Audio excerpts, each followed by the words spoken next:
let's get to our good friend and entrepreneur, and I got to say his name right, Joe Semprevivo. I think I got that, Joe. And Joe, he's an American success story. He's an entrepreneur. And what you really want to know about Joe is he's the founder and owner of Joseph's Light Cookies, a sugar-free cookie business with an international presence. Just what we needed, right? Joe invented the best sugar-free cookie ever. And this segment is brought to you by the Job Creators Network, supporting entrepreneurs all over America who get ideas, open businesses, create jobs, and spur the economy on in this booming Trump economy. Hey, Joe, great to have you, man. Hey, thanks so much for having me, John, and thanks for talking the truth. Joe, I tell you what, you're one of my favorite guests on Fox News Business. You really are, because either when you're talking about tax cuts or the economy or jobs, kind of like me, you've got a rags to riches story. Of course, I'm not riches. I'm like rags to rent, but same difference. But, you know, what you've done to get there and how you've built your business and hired your employees and how you're doing in this Trump economy is always so much interesting to hear. Tell us a little bit about how this Trump booming economy has really made a difference, Joe, this past 2 years in your business. Absolutely, John. So, always with a business, we're counting pennies or portions of a penny. It's very difficult to make a profit when you add in all the regulations, the taxes, the matching of Social Security, the buying of ingredients, all those things. Well, what the Trump economy did was give us a vitamin B shot in all of our arms, all 30 million small businesses' arms that employ 60 million people. And the way it did that was giving us, the small business owners, more money in our pockets to make decisions on our own how to spend that money. Instead of spending that money sending it to Washington, D.C., for D.C. to determine how to spend it, President Trump gave it back to the employers and say, do as you see fit. Well, most of us employers gave it back to our team members. Through raises or bonuses, we invested back in our companies to make our companies more efficient. We invented more products for our customers because our customers want it. That all takes money. And when you're taxed, you don't have the money to spend to give those raises or grow your business. So the Trump economy has been just amazing, and very impressed with how President Trump has done. I think he'll go down, John, in history as being the president of the middle class and of small business owners. Joe, that's it. And the president really understands what a small business is. There's a lot of people like Romney who get to high in business. They make a lot of money, but they're basically running other people's companies, right? They get to be an executive. And, I used to be in that world. I was an executive in a big Fortune 200 company when I was younger. And so you learn how to manage different divisions and P&Ls and that stuff. And you have to do leadership. But let me just say something. It's very different to be a CEO or a senior vice president of a big company where that wire comes into your account every 2 weeks, no matter what happens, if you don't get fired. It's very different, Joe, when you're taking the risk with your own money, you're borrowing money, you're leveraging your house, you're taking out a second mortgage, and you're signing the front of paychecks, you're responsible for payroll and all this stuff. And, basically it's all on your shoulders and you're taking the risk, and then you start hiring people and you got to do all the paperwork.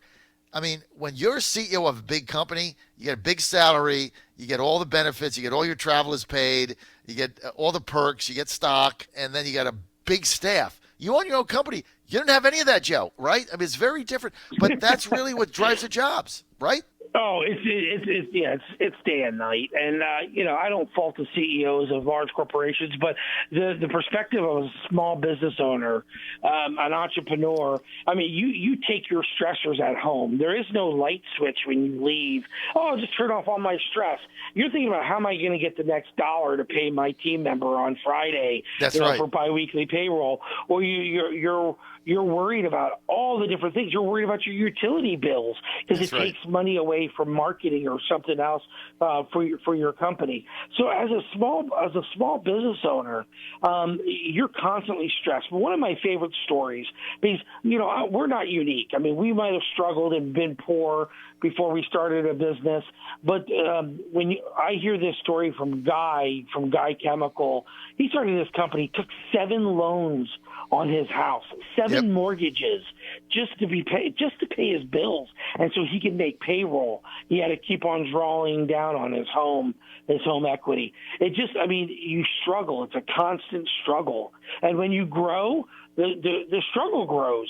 You expand, the struggle expands, and because you're just adding more to it until, hopefully one day you get to that point where you're a superstar success and you don't have to worry about that any longer. But, this is across the country, all 30 million small business owners.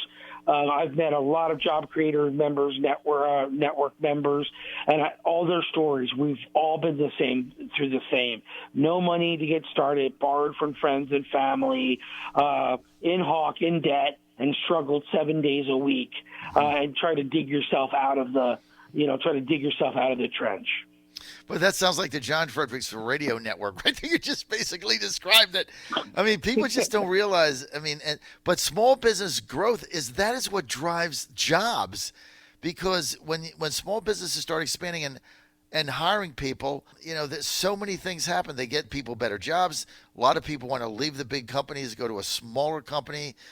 So their work is better noticed. They get more job satisfaction out of it.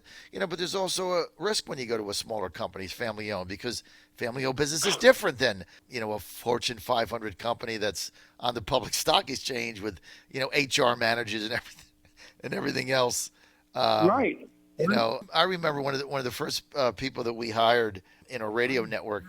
I remember he said to me, "Hey, when I start, can I have my employee packet?" And I'm like, no, that was the email that I sent you with the start date and the salary. There's no employee packet. You kidding me? All right, Joe, I got to go to a quick word from our sponsors. Joe, when I get back, I want to talk about your company. I want to talk about the Trump tax cuts, his economy, how that's continued to affect you, what your growth is. Because I got to tell you, Joe, you're right. Trump is going to go down as the best president in the history of the United States for small business owners and for economic growth. And I also want to talk about the tariffs and, is that affecting you at all? All that when I get back with Joseph's Light Cookies entrepreneur and owner and a job creator himself, Joseph Semprevivo. Be right back. John Fredericks Radio Network, good to have you back, and the John Fredericks Radio app. Joseph Semprevivo was with us. He is the founder of Joseph's Light Cookies, a family-owned business. Joseph's Light Cookies bakes more than 12 million sugar-free cookies a day, in addition to providing sugar-free pancake syrup and many other fine food products. And he started his company on his own idea right out of his kitchen, basically, and now has been very successful. When you navigate your way through this Trump economy right now, and you look at the growth and you look at the number of jobs that have been created, the tax cut obviously have been helping small businesses. How is that determining your future hiring needs? Well, when people have more money to spend in their pocket, they're buying more product. We've seen, for example, we've put a lot of money into our sugar-free pancake syrup to expand productivity, expand the store presence, market it, etc. We hired 5 new people because of the Trump tax cuts. Our sales have gone up almost 50% since President Trump has taken office. And that was specifically due because it's a very gourmet syrup. It's more expensive. People got more money in their pocket. They were able to buy it and enjoy it. And so that's one thing right there that just jumps right out with President Trump and what he has done for small business owners. What it does is it gives us peace of mind. We know for the next 9 years we're going to have this tax cut. But what we need to have is certainty. We need to know that the tax cuts are going to be made permanent, so we can allocate this money for future growth indefinitely. And because you put money aside, as a small business owner, you allocate your money to certain categories, certain buckets. Oh, this is going to be for promoting my station. This is going to be for meeting with prospective clients. And each category that you can allocate that money to on a permanent basis will help you grow your business. Joe, that is just exactly right. And I tell you, what you said about your pancake syrup makes sense because, if you have a job and you're making a little more money and you've got income coming in and it's something you want to try and it's another 50 cents, When things are tight, you just don't do that. I mean, that's just the reality of how people have to figure out how to raise their family. And so now that you got a little extra money, you're going to look at some different things. I think that's what's helping you there. And Joe, as you look forward to this in your business, the president trying to put us on a level playing field with China. Now he's upset that we have this basically invasion at the southern border, and he's going to put tariffs on Mexico to get the government's attention. A lot of the Republicans have been screaming about its attacks on consumers going to hurt small business owners. Will any of these tariffs, Joe, affect your business in the short term? Why or why not? Absolutely not. What President Trump is doing is spot on, and it's about time that we've had somebody with courage to do it. I'll tell you, for the last, when NAFTA came out, I saw my competitors pick up, and because they could afford to do it, pick up, move to Mexico, produce their product for pennies on the dollar. I mean, people are getting. I mean, if you look at the wages in the United States, essentially we pay $500 a week to the lowest level paid workers. Mexico pays $50 a week, and China pays about $5 a week. So they pick up their plants. They move to Mexico. They produce the product. They're not inspected from the FDA and Department of Agriculture and Health Department with the frequency that a U.S.-based company is. We're inspected all the time. They're not. They're the rule state for the FDA. They get to inspect every 5 years in Mexico. So what happens? Because of NAFTA, because of this free trade and the whole tariff system, they bypassed. They moved to Mexico, and they were carved out of any tariffs to send cookies to the United States. So they fired U.S. workers, went to Mexico, had no tariffs on their product. But guess what? I'm trying to export to Mexico. I get tariffed.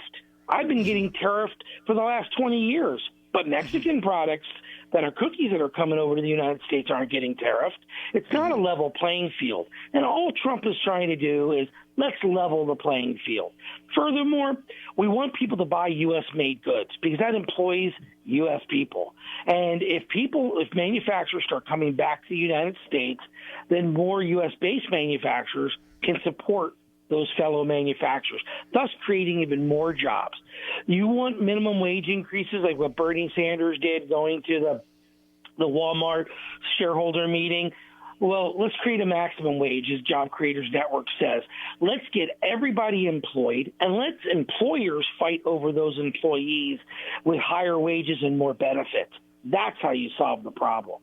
Bang, Joe, you nailed it. I'm going to put this up on YouTube. That segment, fantastic. Joe, thanks for being with us, and thanks for sharing that with us. Joe Semprevivo, the entrepreneur and the founder of Joseph's Light Cookies. Joseph, thanks for being with us.